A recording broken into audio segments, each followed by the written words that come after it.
you can stand that will take you. Okay, for all the opportunities. And reach out even if there isn't an opportunity out there. You can create a board. All right. So transitioning into the PDD schedule. It is 4 days. Hopefully you signed up for the virtual portion as well for the great content. It is still available. We are recording all of it, and you still purchase. They're all on demand. It's a great way to get your PDUs. So Thursday and Friday, we're from for the content is from 4 to 6. We're going to open up the platform an hour beforehand. That's where you can get into the lounge, as well as getting into earn points and money. That's always nice. All right. So again, back to the Zoho platform. It's new for us. If you have signed up for that, in addition to, you should have gotten an email from Wendy. Wendy is our president and tech guru. You should have gotten one from her, as well as an invitation from the platform. It is a social platform, not only just for content. This is what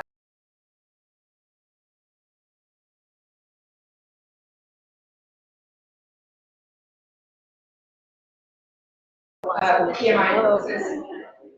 And so, if you are online, please mute yourself. We will have opportunities for questions, answers. All righty. So now to the content version and our keynote speaker.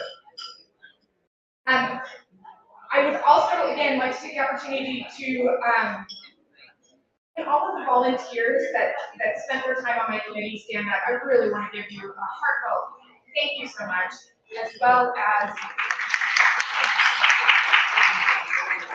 thank you so much. I love flexibility, the diving into it. Events can kind of be crazy, and I just appreciate flexibility.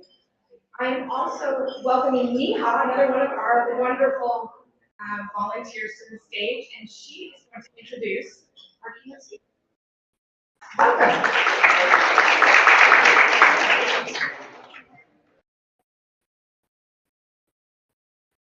Imagine a situation. A project manager, a software engineer, and a hardware engineer are all working on a project together. One sunny day, they decide to walk up down the beach during their lunch hour. Halfway down the beach, they stumble upon a lamp. As they start rubbing the lamp, a genie pops up and says, I'll grant you 3 wishes, but since there are 3 of you, I will grant 1 wish to each of you. The hardware engineer starts asking with a wish. He says, I would like to spend the rest of my life living in a huge house in Hawaii with no money worries. Answers the wish and sends him off to Hawaii. Next, it's the software engineer's turn. Says, I would like to live on a huge yacht cruising the Mediterranean with no money worries. And sends him across the Mediterranean. Lastly, it's the project manager's turn. Now, Genie asks, what would your wish be? He says, I want them both back after the lunch. All right.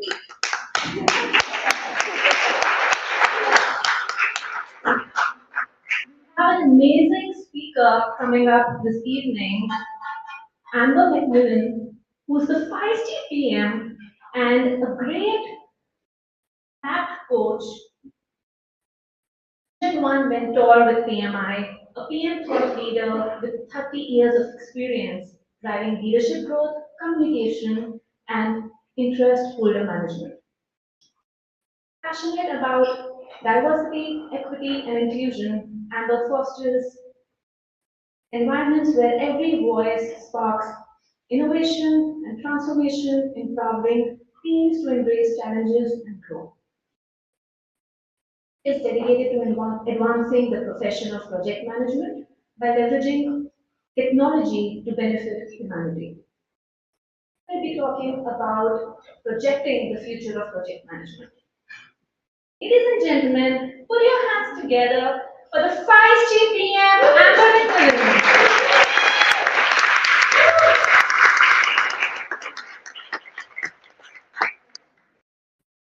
Thank you very much.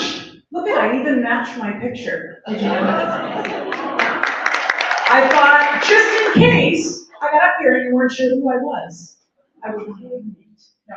Okay, so here's the deal. I want you to talk amongst yourselves for a few minutes while I do a little transition of the slide deck. Here's the question. When you get to rub the lamp, what do you wish for? Talk amongst yourselves, okay?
Okay, so if I had the privilege of rubbing a lamp to get any wish I could possibly have, I feel like I want to say something corny, like I would wish to be here exactly like I am. Yada yada yada. No, I like the Hawaii idea. That was really good. Although I have to tell you, I have spent a considerable amount of my life. Ladies and gentlemen, I've spent a considerable amount of my life living on a beach. I know I don't look like that. I mean, and I'm not going to ask you to picture it, but I have lived on a sandy beach, and I have to tell you, the sand gets everywhere. Everywhere. I had a newborn, actually, when I first lived on a beach, and I recall becoming intimately involved with sand everywhere, because the newborns tend to eat the sand, goes right through. So I like the idea of Hawaii and Jeannie sending me there for the rest of my life, but I have lived on a beach, and I have to say, the sand isn't necessarily my favorite thing to deal with. Listen, I hope you're having a great time tonight. The goal of tonight, and the goal always of Puget Sound, and PMI of Puget Sound, and the membership and your leadership is to create networking opportunities. So by no means do I want to stand up here and talk to you about things that you can't talk to each other about. And I want to put my money where my mouth is on that. So you'll see a bunch of QR codes on that screen. First and foremost, we are live right now in 2 places. We are live with Zoho, and we have online participants. We want to make sure that they feel engaged. In addition, we are live on Canva, which is the platform that I use. So if you want to go live in Q&A, you can scan that code in the top corner. And then there is another QR code that is up there, and that will give you a direct link to the presentations that I'm using. So feel free to go live with me as we go. So it is my privilege in the room to talk to you about projecting the future. Notice, if there's one thing I didn't bring with me, I don't have a crystal ball. So my projecting into the future is just simply my belief and sort of my learnings. You heard in this beautiful introduction from Neha that I definitely have spent a lot of years in project management. I've just spent a lot of years existing, and all of that existence brings me to some conclusions. So I want to talk to you about my conclusion today, not just today, because I thought something different, and not necessarily even how I'll feel tomorrow, because life is all about learning early. But I want to talk to you about AI and what I think we can do with it in its transformative power in our profession of project management. Does that sound good? Cool. So, here we go. A little bit about me. What do? I am the feisty PM. Do you want to know the story of that? I haven't actually gone public with why I call myself the feisty PM. When I started my career, I was a chef. There'll be a hush all over the crowd when I say that. I was a chef, and my very first spice mix that I made and used to sell to my students, because I had my own cooking school, was called Feisty Seasoning. So that's the origin story of the Feisty PM. When I transitioned my career officially into project management, I started to talk about all of my chefing and catering experience in light of, oh, wait a minute, I was a PM that whole time. And then I transitioned through that into event management and what I do today. So the feisty part actually comes from my seasoning.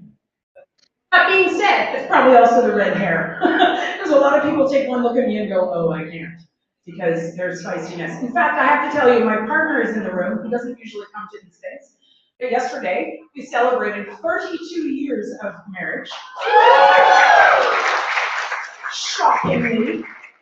And he's sitting down because he's exhausted. Because I'm feisty everywhere, right, babe? Yeah, I'm feisty everywhere. But when I decided to become a full-blown redhead, because I wasn't born this way, but I thought better of it. And when I decided to go red, I remember for 2 weeks he fought with me every single conversation. And one day we finally realized it was like every time he looked at me, he saw red. Like literally. So, he's used to it now, we don't fight nearly as much. But the feistiness comes from this insatiable desire to always ask curious questions. I'm super curious. That's actually what got me into talking to you tonight about AI, because I'm super curious about technology and transformation, mostly my own transformation, because goodness knows I need to grow and change. But I want to talk to you about what it means to actually be transformative. So like I said, that QR code right there will take you to the live Canva, and you can follow along. You can also download a copy of it if you want. And our Zoho participants are welcome to do that as well. We are going to host a Q&A at the end, but if you have questions or is there anything that you want to pop up there, we will see it, and I will happily respond. So I want you, though, to do a little bit of work with me tonight, because I don't know what you know. I only know what I know. It makes me incredibly egocentric. And part of my discipline to turn that outside is to engage you. So the question I want to ask you, before I tell you what technologies have been developed in my lifetime, I want you to turn to your partner or the person beside or behind or wherever you are. What technologies can you identify in the next 2 minutes that have been developed in your lifetime? Go. Okay?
Okay, so now that you're nicely engaged with your partner, I'm going to tell you the ones that I immediately think of when I think about what's been invented in my lifetime. Now, here's the deal.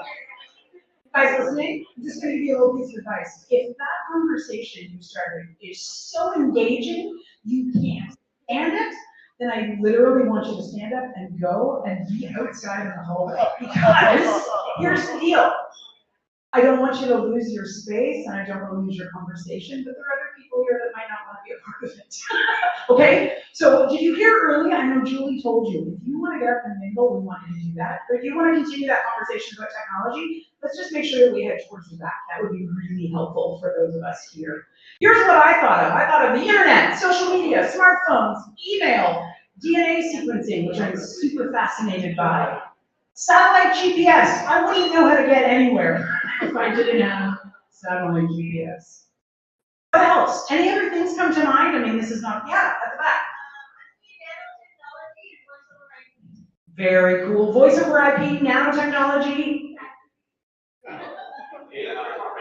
What was that? Electric cars. Well, and for some of you, you know, they were invented a long time ago, and then we didn't hear about them anymore for a while, right? And then they came back. Yeah.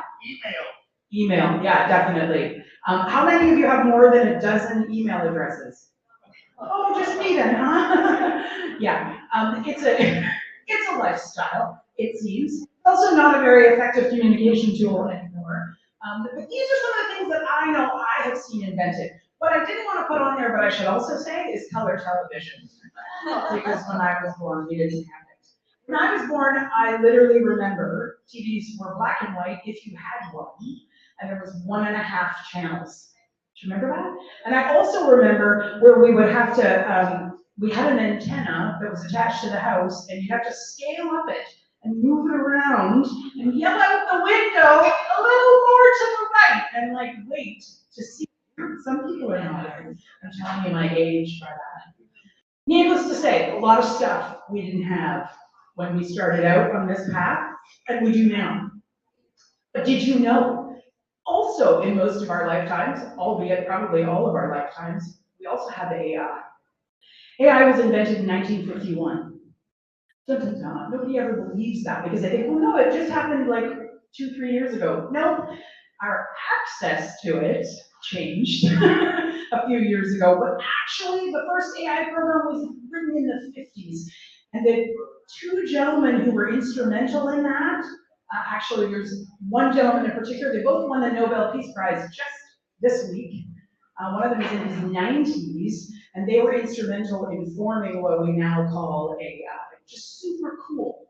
It took till 1997 before I could win a chess game with a human. So it was a slow burn for some of us like me. That's how I feel my career has gone. Sort of really slow. And then all of a sudden maybe it's starting to pick up a little bit. The point of that is that I didn't think to put AI on my list before 2 years ago, because I don't really know much about it. And then all of a sudden I just feel like the wind blew back in my hair, you know, and I, whoa, where did this come from? And that made me think, what in the world can it do? Now, some of you are experts in this room, that's awesome. You can school me, and I'm happy to have those conversations. But what AI really does, and does really quite well, and is getting better at it every minute of every day, is it understands natural language, not just English, all natural language. It has the ability, most natural languages, I should say, not all of them. It can make decisions based on its understanding of natural language, and it can recognize patterns within that language to solve problems. You know what AI is not very good at? Math. Just like me. Why? Because it was not taught that. Artificial intelligence and what we use right now is actually about language. That's what it's an expert at. Now, it's infinitely better at math than I am, but it's actually, that's not what it excels at. So it's been around since the 50s. That's what it's really good at. But here are some stats about it right now. These are not my stats. These are sort of the granddaddy of all stats. Forbes magazine tells us that this is where we are. Globally, our market growth is valued at $196 billion right now. These stats are from, the last year, I would say. Growing by 45% in 2024 over 2022. So 45% growth in that market. That probably wouldn't surprise most of us. The other thing is about 90% of organizations use AI, the ones that do, for competitive edge. That's the only purpose they use it, is competitive edge. So it's a tool and a technology that's been used, that is being utilized to compete with one another. Compete for progression, for market growth, and that's really what we're seeing. In addition, its impact on business, we can see 34% on average CAI improving customer service response times. Yeah, because it's not us, because we suck at that. Humans? How many of you get an email that you don't want to answer? What do you do with it?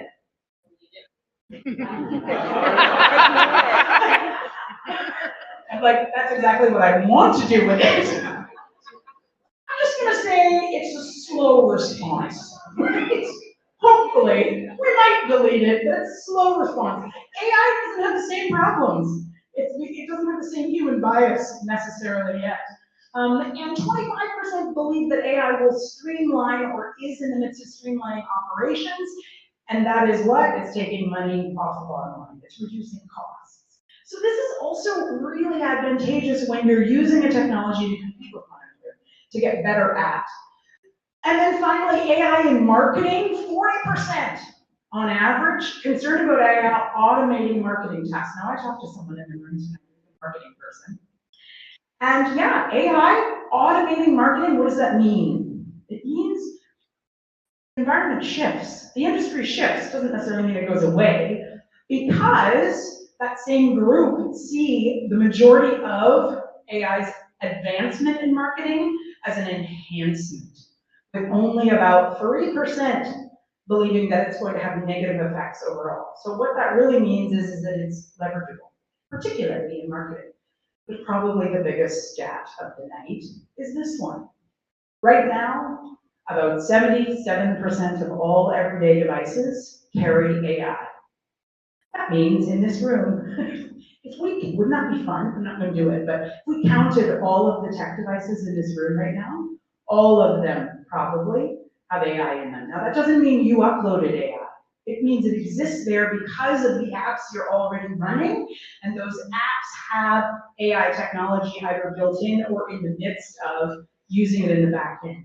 77%. So what I don't want to do is talk to you about the fact that maybe we should think about AI. We have to. We're already there. What I really want to talk about is how can we leverage it, and what does it look and feel like, potentially. Somebody has to do something. I was going to say I heard an alarm. I'm like, did I set an alarm for something? What am I? So what do we do? Well, first thing I had to do was I had to feel that. Anyone else feel a little bit fearful of a technology that has come so quickly? Yeah, I mean, there is fear. It's a factor. Why? Because we're not computers. We're humans, and humans experience things through an emotional lens. Whether you think you do or not, it's very much difficult to separate emotion from how we experience the world. It's just the way we're designed, it's the way we're wired. So fear is totally natural and normal. The challenge is fear is a weak position to make decisions from, because we don't always want to think about what's in front of us. That's true. We just want to think about how we feel. And when we are motivated to make decisions out of feelings, we can lose sight of sort of the opportunity. I want to talk to you about the opportunity. I also want to talk to you about what I had to do to get over my fear. Now, that doesn't mean I still don't have fear. I do. However, I want to harness it because fear is something you can have a little bit of power over in your life, particularly in your profession and in your business. So I want to talk about it because fear has less power when we call it out. It has a whole lot more power when we hide it. So I want you to turn to those same people that you were talking about, and I want you to have a conversation in 2 minutes and talk to them about what are you afraid of when it comes to AI. And then after 2 minutes, I'm going to show you my list, and we'll see how we did, okay? So what are you afraid of when it comes to AI?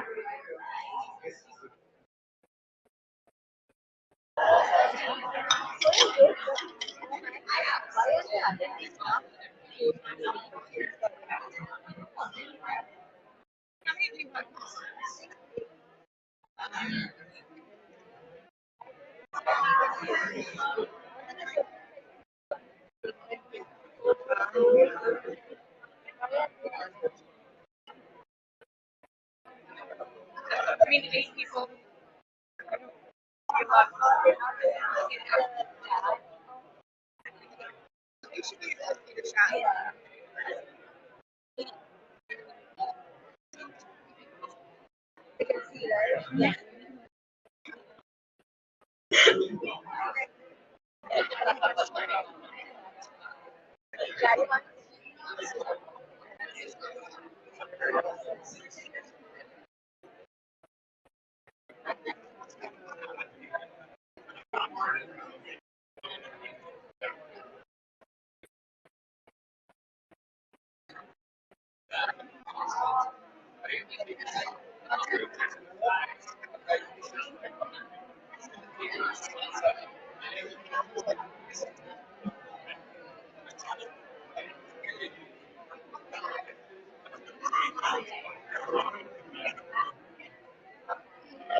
Okay, so now I want to share with you my deepest insecurities about AI. See if we have anything in common. I have a very long list. Maybe you only have a few things that you've contemplated. I have had many sleepless nights, but here's my list. Complexity. Really hard for me to understand. Job displacement. I'm worried if I'm going to lose my job. Also, in addition to that, what about the fact that although I have bias because I'm a human, so might machines have bias because somebody else told it to think that? That kind of worries me. What about privacy? What about the fact that if I put something in there and tell it something that I'm thinking, then it now from then on has the ability to know what I was thinking, and then use that to, I don't know, think for itself.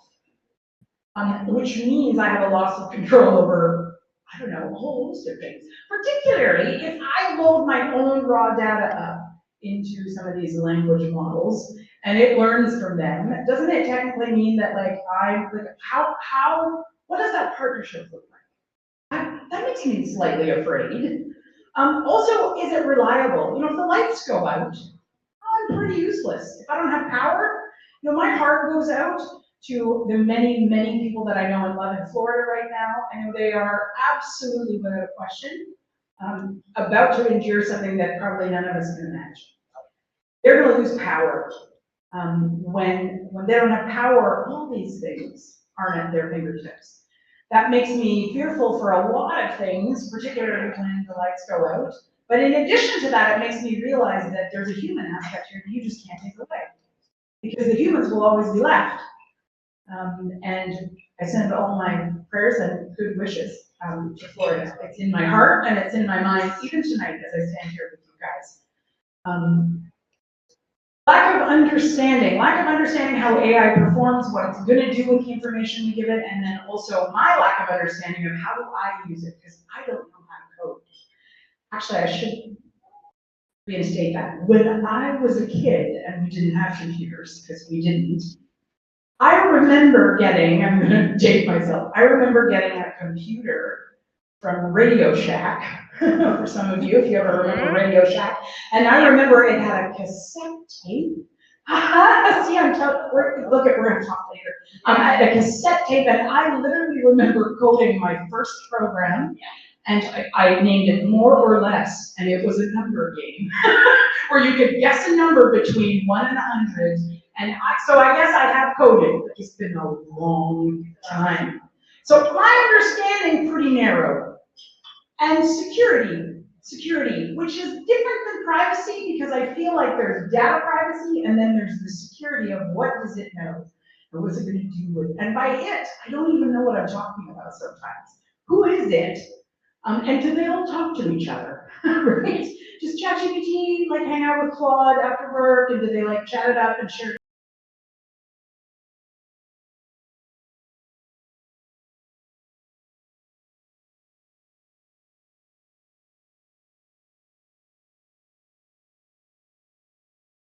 On it, and we expect it to solve all of our problems. What do? Will I remember how to write a scope statement all by my own self, with my team, sitting at a table, face to face? Will we remember how to do that? So this was my list. Anybody share any of those concerns? Anybody have other fears that you could add to my burden? Any other fears? Yeah. As a writer, I think they're going to take my words that I make money off from, and they're going to steal the line. Yeah, see, you can tell I'm not a creative because none of those talk about that, but you're right, artists. Because, you know, writers are artists, musicians artists, what happens to them and their beautiful creativity? And did you have something to add? No. So I have healthy fear, and I think these are things that we're going to have to, I've had to learn, I have to hold in suspension, while at the same time finding a way to figure out how to become a part of, potentially, helping myself grow more comfortable with this, and at the same time, think of ways that it can help transform the way I approach my work. And the reason also I felt the need to do that was because there were a lot of really cool project managers that I work with that were feeling inspired and creative to actually work with technology and to use technology to show me pathways that I didn't know existed. So we're going to use some of them tonight. So here's what I had to do, just what I had to do. I had to come up with an acronym because I like acronyms. I had to face my fear of AI, and this is what I did. I broke down this simple little phrase of face, and I made it mean something for me. F stands for flexible. And I'm not particularly flexible when it comes to a 30-year career of knowing exactly how to get from point A to point B and feeling confident that I know where B is. AI makes me feel like we're getting to B12, which sounds like a vitamin, but literally the uncertainty of the path made me afraid. And then I realized flexibility would allow me to have an open mind. So first thing I did was I expected to have to use AI. You know how I expected the first time? One of the regular platforms that I use as a project manager, but I'm not going to tell you, one of the regular platforms decided to upgrade and add AI. They didn't ask me if I wanted it, they just did it. And then to make matters worse, it worked, and it did my work better and faster. And it was in that moment that I realized maybe an open mind might be an opportunity for me. An opportunity for me to have an expectation that I'm going to face it, I'm going to see it, and instead of it making me cower in fear, that there was an opportunity for me to be open-minded and learn something. So that was what F stands for, flexible. A stands for agile. Now, I know we talk a lot about agile. I'm not talking about being an agile project manager. Although, if you are, more power to you. I actually want to talk about agile as a verb. not a noun. Because the word agile in our industry gets a lot of play right now. But we talk about it as a noun, and I think its greater power is to think about it as a verb, which means when you're agile, what do? I like to give the example of being on a dance floor. Not that I'm a dancer, this is about what I do. When I'm in fact, Ben and I were at a club not long ago, downtown Los Angeles, and as he and I were watching other people dance super well, although Ben's a much better dancer than I am, I just did this all night. Guess what? I fit in. So when I'm dancing like this, and the music has a certain beat, I dance to the beat, right? And then what happens when the music changes? When it speeds up, I go a little faster. When it slows down, I slow it down. That's agile. I'm being agile with my body, and I'm responding to the environment. So I like to think about agile as a verb. So for me, it meant if I'm going to plan, but expect to see it and use it, then I want to roll with it. Which means when that little AI magic button came up on this platform that I use, instead of saying, I'm never going to use that, I just played with it a little. Not on my actual work, let's be clear, just as a test. Just press the button and see what happens. Because I wanted to roll with it. And gradually I started to train myself to go, oh, there's some goodness there. I could use this. Okay, so I wanted to be agile towards my fear of AI. C stands for creativity. Because even though I'm not an artist by any means, I recognize that I take pride in my work. I write some pretty cool scope statements. I work really hard with a lot of my teams, and I do work that I'm proud of. And there's creativity as project managers, right? Because we're reducing complexity, we're trying to fix things. That creativity I didn't want to lose. But I realized if I had that creativity, and I thought of new ways to be creative, leveraging AI, I could actually do some cool stuff. It also meant the open-mindedness even had more opportunity with it. Because I could start to dream about, well, wait a minute, if it used to take me an hour to do that, and now with AI support, I can do it in less than 15 minutes and feel pretty confident about its output, what do I get to do with the other 45 minutes? And that's where my creativity started to go. Because instead of, and some people may go, great, I can get off work early and put my feet up. For me, it was more about, okay, what else can I do? I don't want scope to creep, however. Are there other things that I can do? Are there value adds for my project that I could be about? Or could I consider new things in the way I manage projects?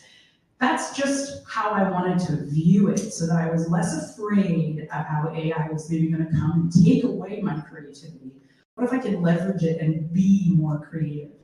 And then finally, E stands for being empathetic. And it maybe sounds like a strange word to put in here, but for me, I realized that I met a lot of people who were either so gung-ho with AI, I felt awful, because I didn't understand how they could be so excited and I was afraid. Or I met people who were adamant it was the worst thing in the world and it was going to destroy everything, and I kind of liked it. Either way, I realized as a human, I needed to have a bit of empathy for myself and also for others, because it needs our help. The technology has been developed by some cool people, but those cool people aren't necessarily going to have our best interests in mind. And the best way for us to encourage our better interests is to get involved. The ethical dilemmas will get worse if we all stand back and watch it all happen. Because so much of what will be learned and how this technology will grow is going to be informed by those of us who use it. And when I realized that, I went, okay, now I understand that I actually can be a part of how it gets utilized. Case in point, PMI, our organization, got involved very early on, started trainings for PMI members, and actually now has its own ChatGPT plugin called PMI Infinity. It's in its second iteration, and it's a dynamic tool And I realized, okay, that's a way for me to actually participate. By using that, we continue to inform our own profession and use and leverage the technology. That's both creative, agile, flexible, and empathetic to the fact that it is fearful. There is fear, and that's okay. It's just that we don't want to stay where we're afraid. We actually want to leverage that. So this is the acronym that I had to use. If it's helpful to you, awesome. If it isn't, I would encourage you to find your own, because there are some things after my 2 years of working really hard to understand this industry, to understand the technology, and also to make friends with people who are way wiser than I am about it. I'm discovering that, yeah, there's opportunity here, and we want to leverage that. So I want to know, what current AI technologies do you use? And let's do this one, not talking to each other, but just shout it out in the room. What AI technologies or what platforms that now have AI in them do you guys use? I'm going to tell you the ones that I use, but which ones? Alexa. Yeah, how many of you have an Alexa? Oh, look at that. Wow. How many of you have a Google Home? Yeah, so not as many. It's an Alexa crowd. Okay, I get it. What else? How about other technologies or tools? Anybody have any? Microsoft Office. Copilot. Microsoft Office. Office with AI integration. I heard some ChatGPT. Anybody just use the free version of ChatGPT? Yeah, most of us. That's for recipes, right? What are we going to eat for dinner? ChatGPT. Right? Yeah. What are some other ones? Claude, right? Articulate 360. Okay, Articulate 360. How many know that one? Structural design. Very, Notebook LM. Notebook LM. I hope some of you are writing these down. Here's some of the ones that I use. IBM Watson, Microsoft Azure. I do want to say this because this is kind of fun. When I was dating my future partner 33 years ago, it was our first date, and he's in the room, so you know I have to tell the truth because he can tell you if I'm lying or not.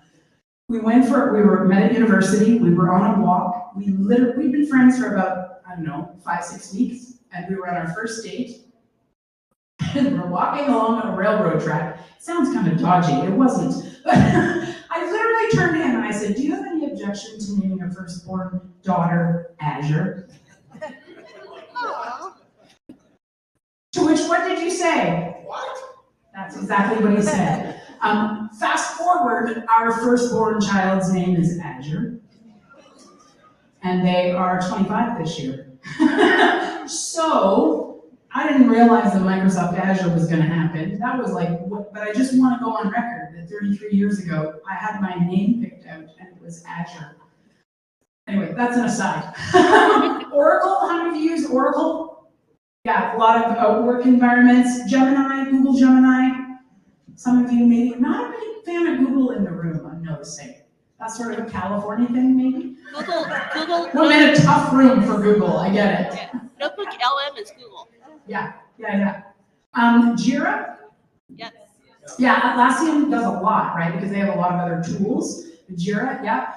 Monday.com. Anyone use Monday.com? Yeah, there's some fun. Monday.com was great, and they didn't even need to add AI because when they hit out the gate, they were integrated in a way that Microsoft Project, we just never seen it that user-friendly, right? And then adding that OS piece. Asana, which started out also from the creators of Facebook, but now they have an AI, yeah. And then ClickUp is another one. Anyone use ClickUp? It's not a ClickUp room. Oh, you do? Cool, very cool. These are some of the ones that I have become more familiar with, and like I said, some of them didn't necessarily have a lot of AI integration. Case in point, Canva, which is what I use for my presenting software. Canva didn't have a lot of AI, didn't need it. It was already a really cool tool, and then all of a sudden, it just started adding all this stuff. Case in point, normally I do my own animations because, I want to put in the effort. But yesterday I was like, I don't like any of the animations. So I just went in and clicked professional, auto, and it just automated all my animations for my slideshow. I didn't even have to think about it. And then I did a test and I went, wow, those are better than I would have come up with. So thank you. That would normally have taken me probably 40 minutes, right? To go through like a 40 slide deck presentation and automate everything and get it looking good. But that AI integration meant it did it for me, and then all I had to do was go through and correct a few things that I felt I wanted to change. So there's a tool that I was already using, and then they added this magician. That's how it feels to it. So listen, there are some case studies that I want to give you examples of, and then I want to do something really cool in the room. So if you have your technology with you, I want you to get it ready. Because we're going to actually do some project planning tonight, and we're going to do it live in AI, because I want us to also recognize that it's not about losing something, it's about gaining something. Because I think transforming project management using technology isn't about the technology, it's about us, right? It's about what we do with it.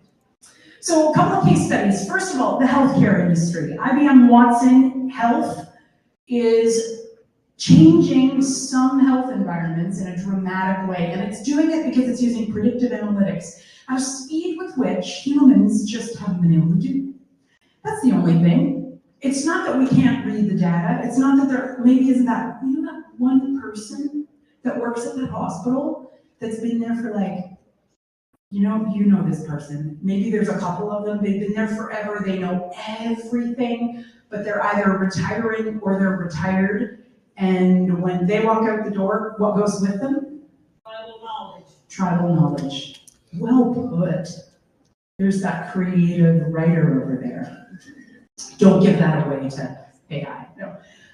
Tribal knowledge. But with AI, when we have all these stacks and stacks of data, we have the ability to do predictive analysis. And what is that doing?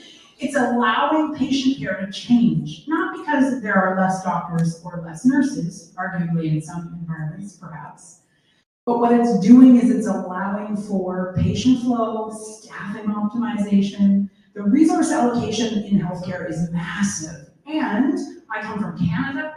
In Canada, we have a crisis on our hand, particularly in the province that I live in. Because of that resource allocation, having AI be able to give us a help there means that we can potentially serve patients better. So it's a benefit. Now, it doesn't mean that we need less staff. It means that the insight we have with it can speed up some of those operational processes. So healthcare is using, now healthcare has also had AI much longer than we have.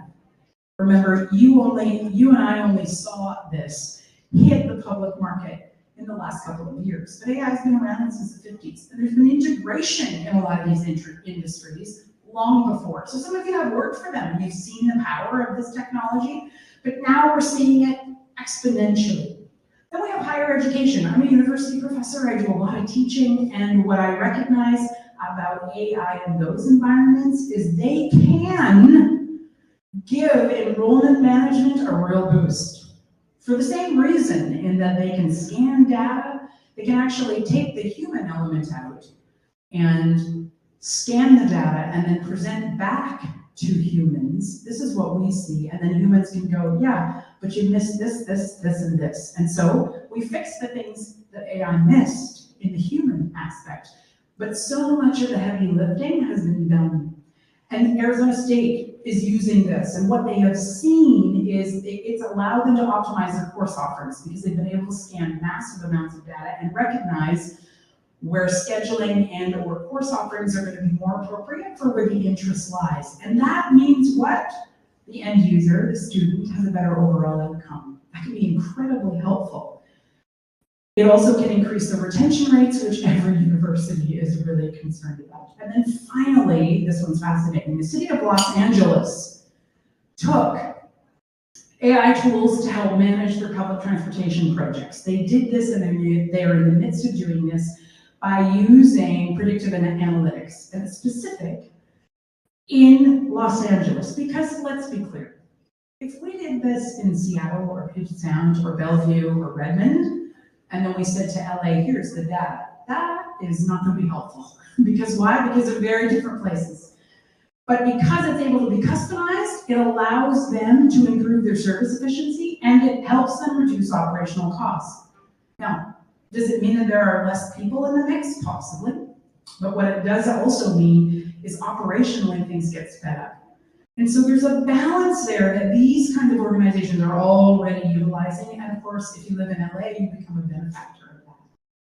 So in those case studies, you are seeing optimization used with this technology, and that is enabling project success. But success is not measured just on how the project ends. It also is measured on how the people feel about it, right? And how people feel about project success can be subjective, which is also why we have to think specifically, I think, about project management. Because we're project managers, or most of us are in this room. And as project managers, we want to leverage this, but we also want to have it in balance with what it means to our future careers. So here's what I think. I'm not an expert, but this is where my heart seems to be leaning. These are the three things that I think we can do that doesn't have to threaten us, but it gives us opportunity. First thing, I think AI is going to be central to project planning. Why? Because it's going to give us more time. And when it's integrated into our tools, it's going to give us real-time analysis and enhanced risk management. You know, the greatest thing about risk management is that we do it. But the worst thing about risk management is that we have bias about it. And AI has a different bias in that it can see things that we may not. So having it as a partner can be really, really helpful. Second, human AI collaboration, I think, is going to be the norm in our industry, and it's going to complement us because it's going to handle, in my opinion, more of the routine tasks, which is going to allow PMs and project team members to focus on strategy and creativity, which I think is wonderful because there are some of you that are in jobs right now and you are underutilized. You are drowning in work that is beneath you. I'm not saying your boss thinks that, I'm saying I think that. I think you're drowning in work that is beneath your gifts and skills and your creative talent. And I think AI has the potential to really unlock that for us. Now, our bosses may not see it that way, but I really believe that many of them are going to get pushed out of the way because we're going to see AI, and those of us that leverage it faster and better, we're going to make an impression. Our creativity and our innovation is going to be able to soar. And then the third thing, I think AI-driven customization is going to transform our project management practices. And the reason is because I think it's going to enable us to personalize our project management practices. And we're going to be able to do this as individuals, but also as organizations and as project teams. And those tailored strategies are going to help us deliver what? Value. It's going to help us deliver value, focus on value, and deliver value.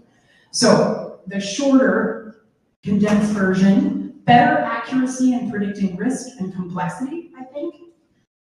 More time on subject matter expertise, which you all have, less time on basic tasks that you already know.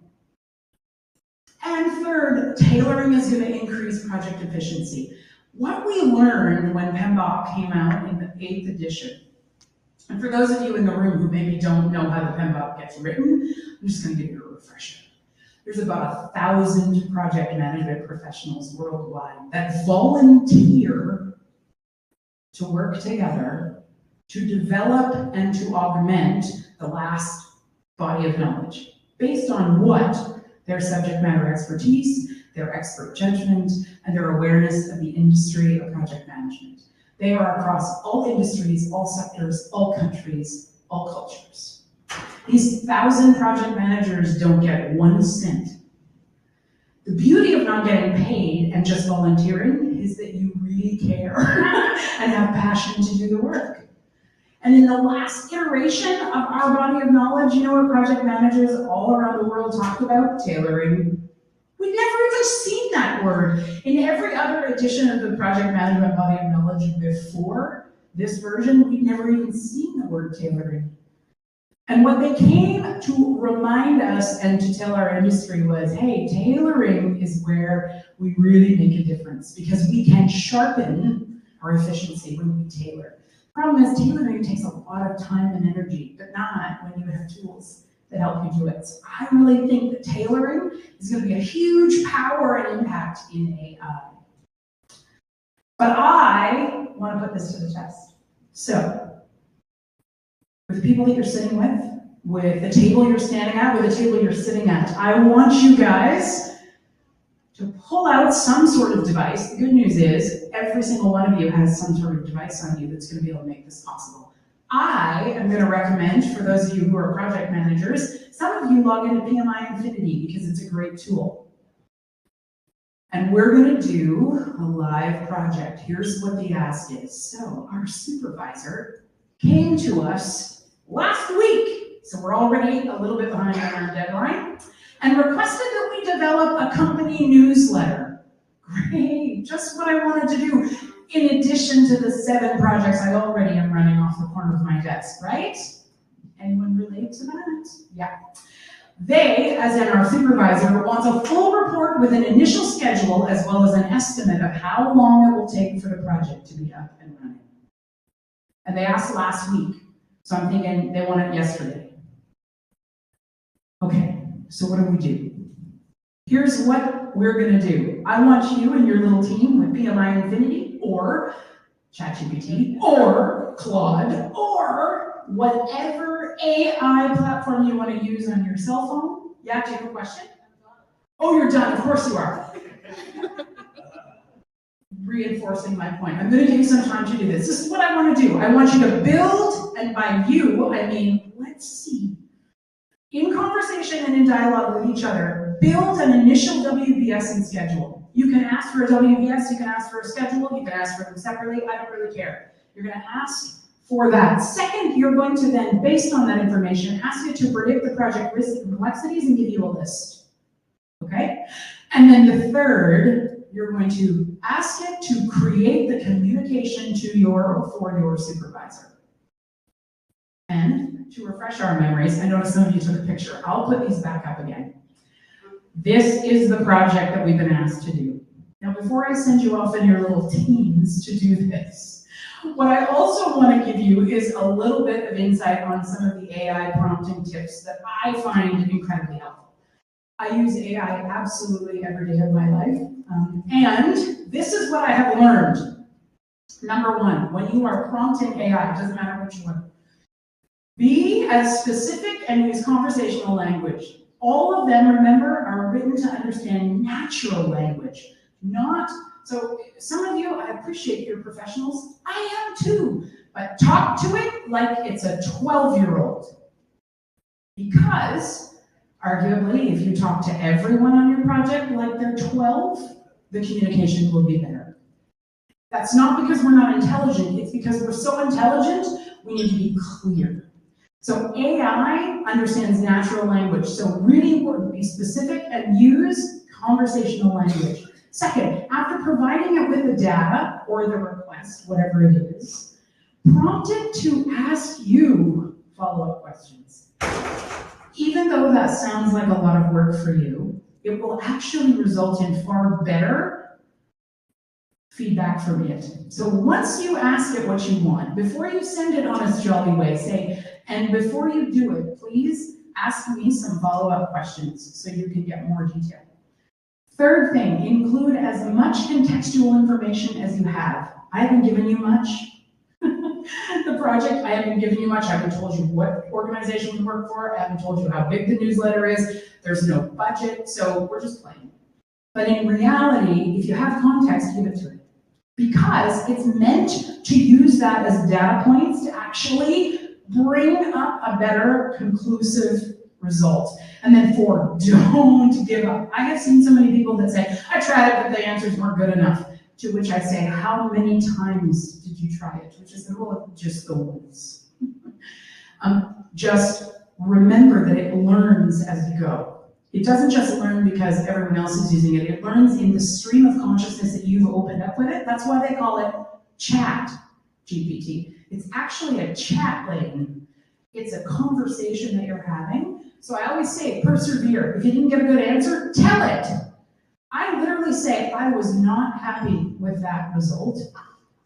And guess what? If you type that in and hit enter, it will say, I'm so sorry. Would you give me more idea of what you're looking for? Like literally, tell it you didn't like it, and have a conversation. Keep persevering and help it learn from your interaction. So those are my sort of top 4 prompting tips. Some of the best prompting engineers I've ever met are in grade school and middle school. And I tell you that it's not an insult to you or a compliment to them. It's simply that their language skills are so clear and basic, and it actually helps get the message across. So make sure that you're using language that's super relatable. So I want us to do it, okay? So I'm gonna set my timer. Obviously it's not gonna take very long. We'll go for 5 minutes, and then I'll check in and see how we're doing. And by all means, if a few of you in your little conversation group want to use a different platform and see what differences you get, go for it. So let's see how well AI can shorten our workload, okay? Talk amongst yourselves. Wendy, I have an early morning flight. I gotta run. I'm gonna shoot you an email. Okay, good. And we'll talk after that. Okay, sounds great. And I Thank you so appreciate you, Yeah, but thank you for doing the inspirational great work that you do. awesome. Thank It you. is inspiring. Nice to meet you. Nice meeting you. And we'll be chatting. Okay, awesome. Well, thanks.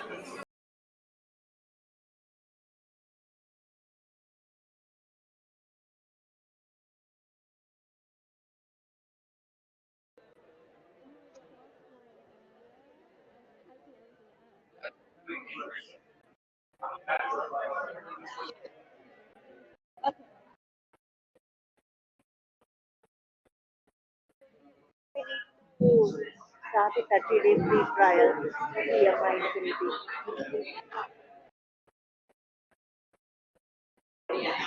It's part of your it's part of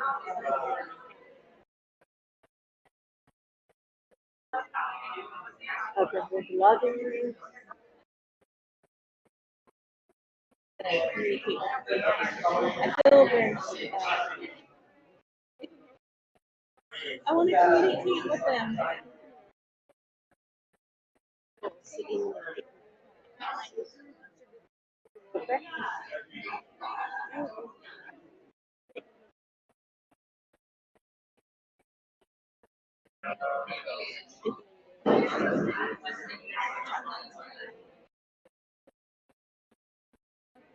So Alicia says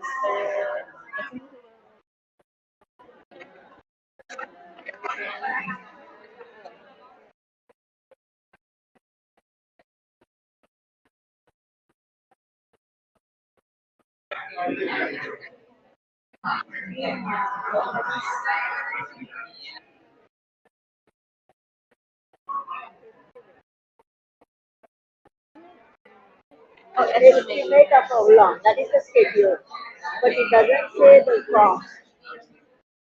How long? Only the schedule.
Okay, so I want to check in.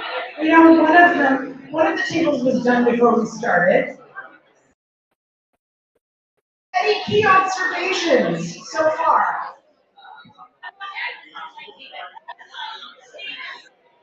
So we have an AI expert in the room, which is amazing. So a couple of questions. First of all, was it perfect? No. If perfect If you got perfect, then I think it was lucky. Was it 80% there? Probably. How many of you, in less than a minute, can get 80% of it done without technology? I mean, the point here is efficiency is something that's actually pretty easy to grasp with these tools. Does it mean that we can allow them to do our job? Absolutely not. Why? Because you and I both know that a work breakdown structure is of no value if it doesn't represent the people that are going to actually do the job. But we still have to write those plans.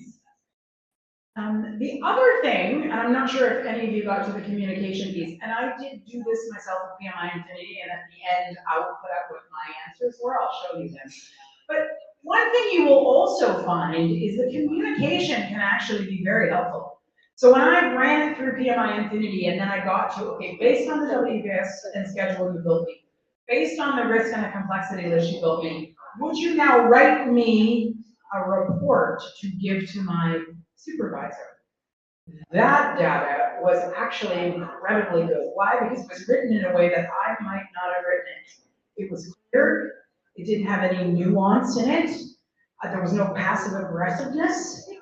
Because I've discovered over the years, when I write an email to my supervisor when he's asked me to do a project on top of 7 other ones that I already have, I might have a little edge to my wording. And ChatGPT, PMI Infinity, Claude, these types of tools can help round off my passive aggressive edges and give me a little more diplomacy, which can be really helpful. Is it 100%? No. Do I click send on it? No. I get a couple of eyes on it and we review it. But the point here is, in 5 minutes with these tools, on a project like a newsletter for a company, we can lay some pretty impressive tracks. Now, if you use something like PMI Infinity, the tracks are going to be pretty PMI specific because they're going to follow the body of knowledge, which isn't necessarily how we do projects. I know, even though I'm PMI, and if you cut me, I lead just a little bit PMI, I'm aware that's in a perfect world, and we don't live in that one. But the tools are there for you to utilize so that you can be better and also so that you also can be a subject matter expert. So I want to give you where I go every day to get my AI updates and where I go to get my AI tools, because I am not an expert at this any more than I am just someone who really was afraid, and in my fear recognized that I wanted to get less afraid. So I read a weekly newsletter. The newsletter is called Rundown AI. It's a wonderful newsletter in that if you have 3 to 5 minutes every day, you can catch up with what's happening. That's how I knew to tell you some of the things I told you today, because I read it this morning. It's delivered Monday through Friday. And what's great about it is it itself is not biased, because it's just reporting in general about updates to AI, and that's helpful. They also have a site with tools, because the tools are changing every single day. So for some of you, you may want to actually explore some other tools. There's way more out there that are super fun to play with, but in the short term, what I wanted you tonight to know was you already have the palm of your hand. Accessibility tools to help speed up your project work. But this is what really changed the game for me. This is just what I use. There's lots of them out there, but this is a good resource. I've enjoyed continuing to read that and learn about it. Additionally, I wrote an ebook just for you guys. So tonight, for those of you who follow me on LinkedIn, I did a 10-week series this last summer on AI. It was about my journey through, I don't know what I'm doing, I'm afraid, and I did a deep dive every single week. For actually, it took me 13 weeks because I didn't go consecutive, but I did 10-week deep dive specifically in project management. And what I did is I linked to, in every single one of those 10 kind of chapters, all of the resources that I did my own exploration in. So I did this to appease my own fear, not for you, but I compiled it into an ebook for you because I wanted that to be a resource that you also could take away this evening. It's not anywhere else, and I was telling Julie, I'll probably put it on social media in another few weeks, but Puget Sound gets it first. And yeah, that's just, thanks for giving me a deadline is what basically that was all about.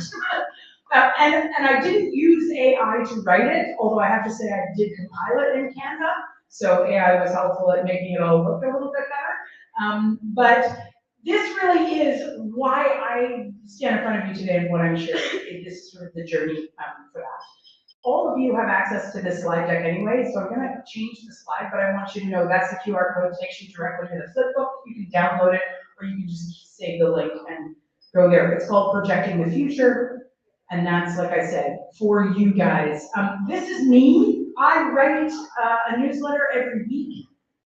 It's not always about AI, but it is always pretty much about what I'm afraid of. Because I've also discovered the more I talk about the things in my professional career that are a bit nerve-wracking, the more that gives me power to feel like I can be less afraid. So I do share on a regular basis. I'm doing I just finished a series on, what did I talk about? Feedback. If any of you ever struggle to get feedback, I wrote about my horror stories, so you can read about those.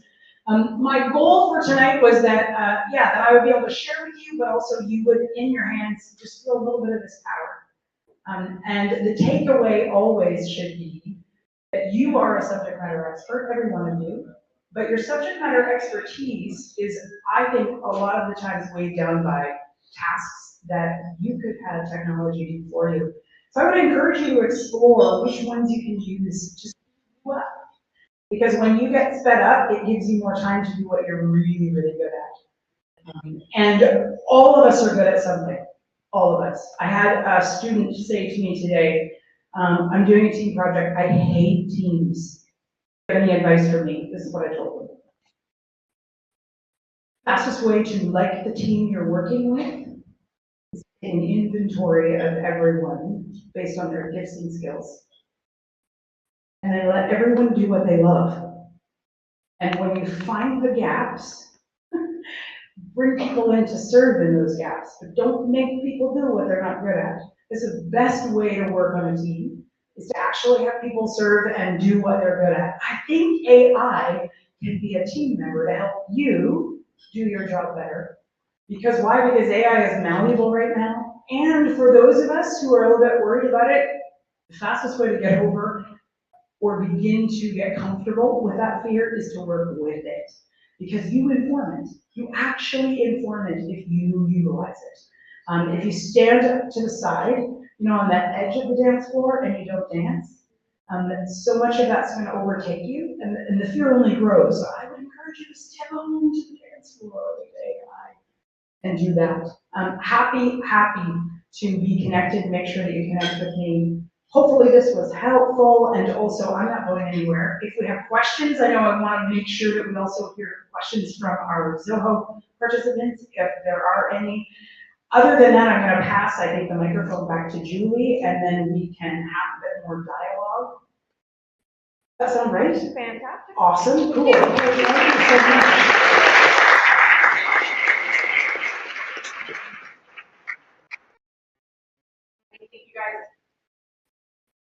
Thank you guys so much for any questions you have? Questions, concerns, feedback? Have any questions from the Zoho team? This is the result. There's a lot of feedback. Just so you know. Oh. Sorry? No, the people in the Zoho, they were going along. We were putting everything in it. So you were answering questions live and everything. All right, well, I will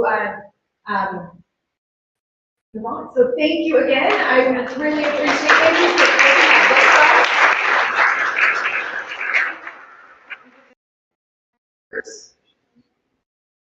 All right, so we're about ready to close out. Thank you again. Thanks for coming out. I super appreciate it. We're just one last, of course, we're going to talk a little bit more about some upcoming events. And so I'm going to pass over to our VP of Professional Development, Robbie. Thank you, Julie. Thank you, Amber, for delicious, flavorful AI session.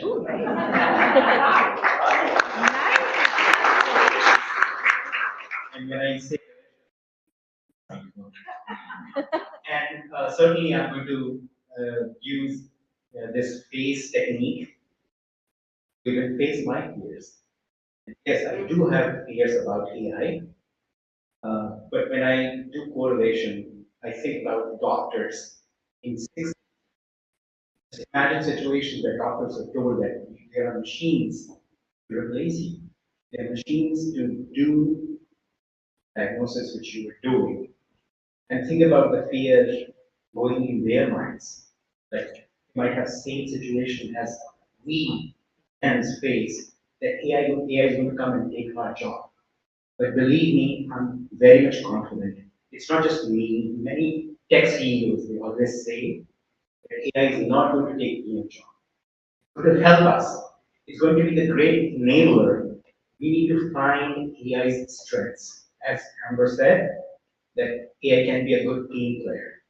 So we need to just find those ways to make AI a good team player. So thank you so much, Amber, once again.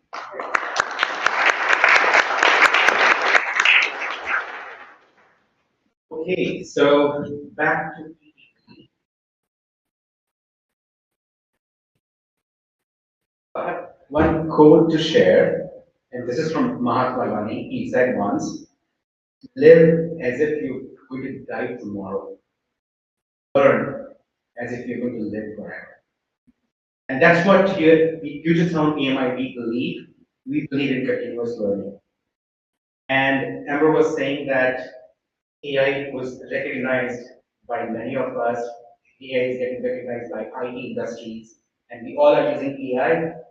And guess what? For this year's Nobel Physicist Prize actually went to computer scientists. It was announced this week. In fact, yesterday I was watching that podcast, and Professor Hinton and Professor Popfield, they got awarded for Nobel Physicist Prize, and both of them are computer scientists.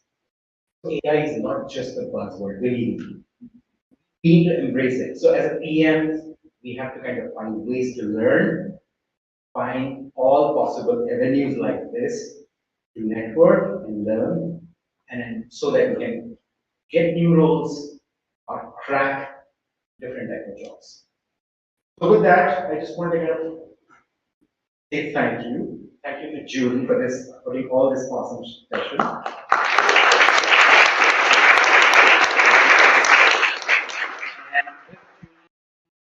Many awesome volunteers, those who've been working tirelessly with Julie, and also big kudos and thank you to Wendy, our president.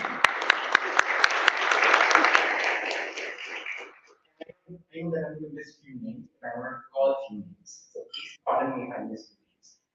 Thank you to Shalini, Reena, I believe she's online there, Irene, and I believe I've been missing few names. Krista, Jason, for the bingo, for the quizzes. Irene, yeah. And then many all those volunteers. I think this PDD is not possible without them. And our board members. So the best way to find what sessions we have, like all those upcoming events, please go to something like that website.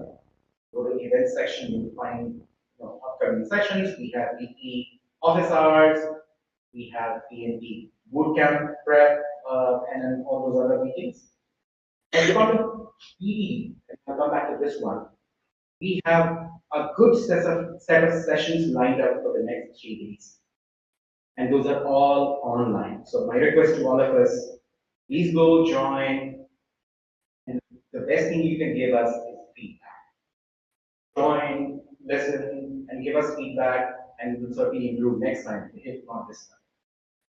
Also have monthly town hall, sort of, or all hands, which is coming up next week.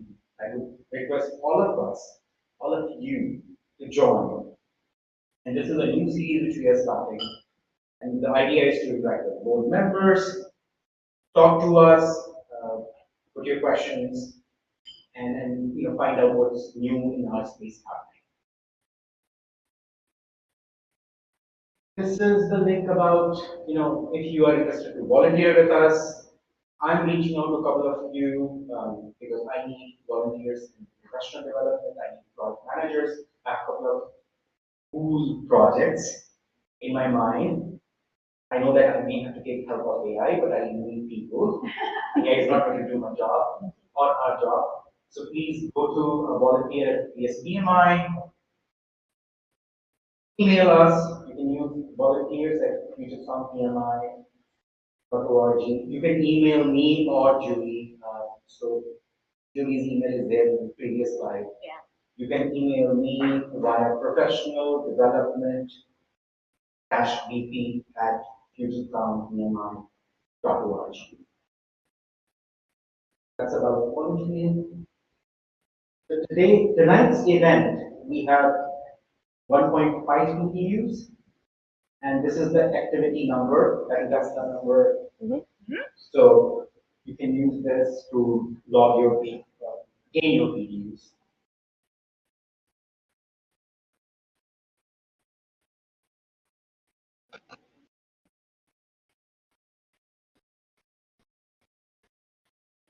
And I just want to kind of call out what we have. I know that when you go to our website, sorry.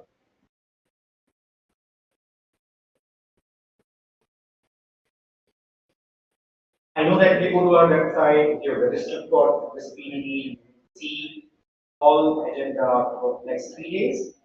I just wanted to call out. So tomorrow, we will have Ben, who will talk about navigation, the path of PMP certification.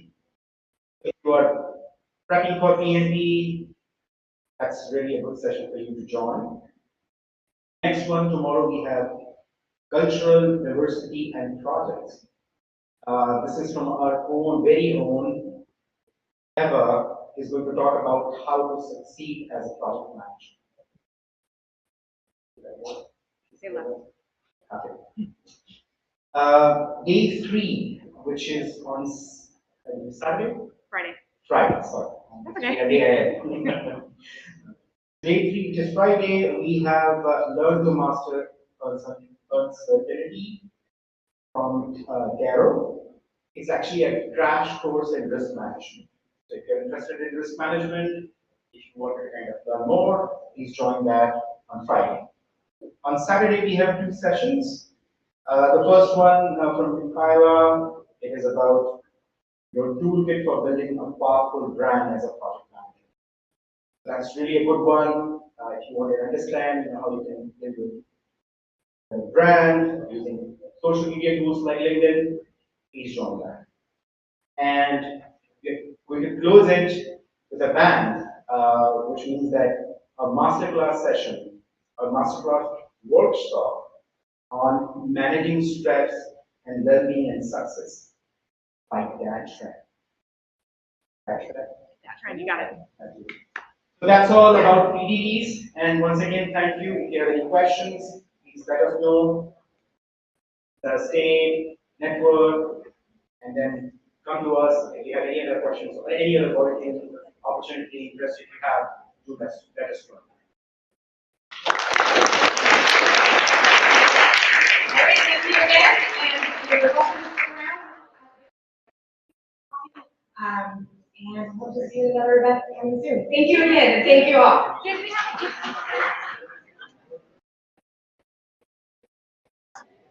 Amber, do you want to get a photo?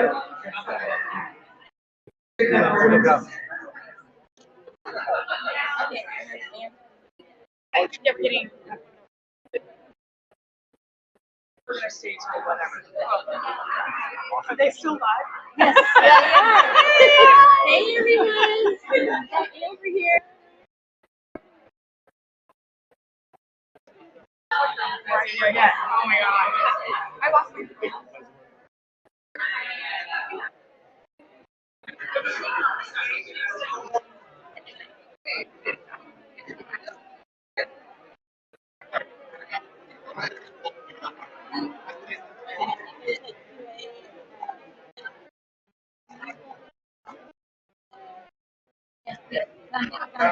Yes, yes. I'm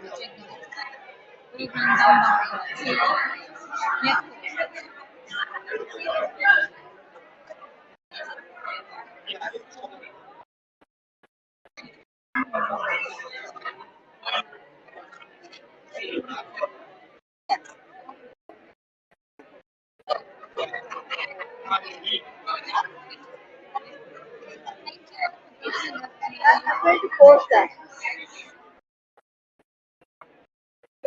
Was not able to see the PDF page number, I got it. Yeah. Yeah.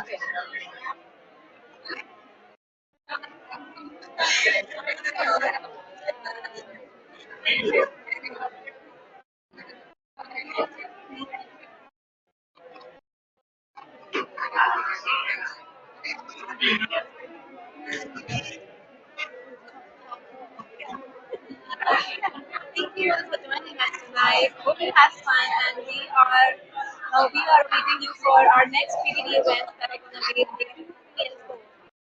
Close to Friday and Saturday. Good night. Bye.